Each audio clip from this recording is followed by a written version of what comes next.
Echo's Adventure, Part 12. Echo's Warning. The weeks rolled on, and Echo's reputation grew quietly among neighbors.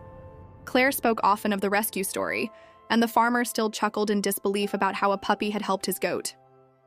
Even the family of the old man on the road came by once with a basket of food, thanking Daniel again.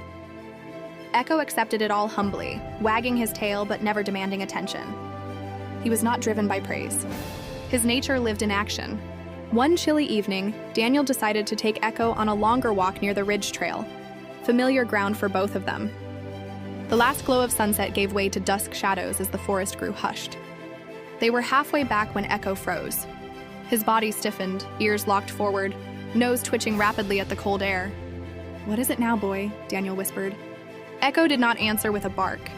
Instead, he gave a low growl and took several steps ahead, pulling toward the darker patch of trees off the trail's edge.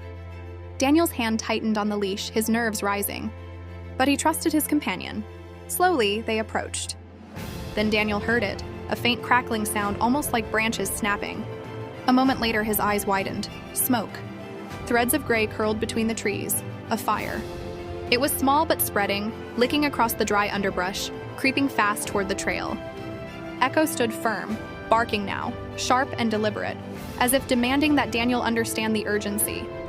Without wasting a second, Daniel pulled out his phone and called for help, giving clear directions while Echo barked steadily beside him.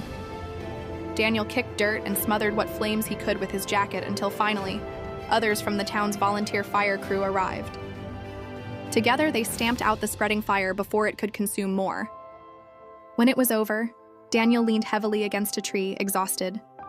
Echo, panting, pressed against his leg. The pup's eyes told the truth. He had known long before Daniel. He had sensed danger when it was no more than a whisper on the wind. One of the firefighters shook his head.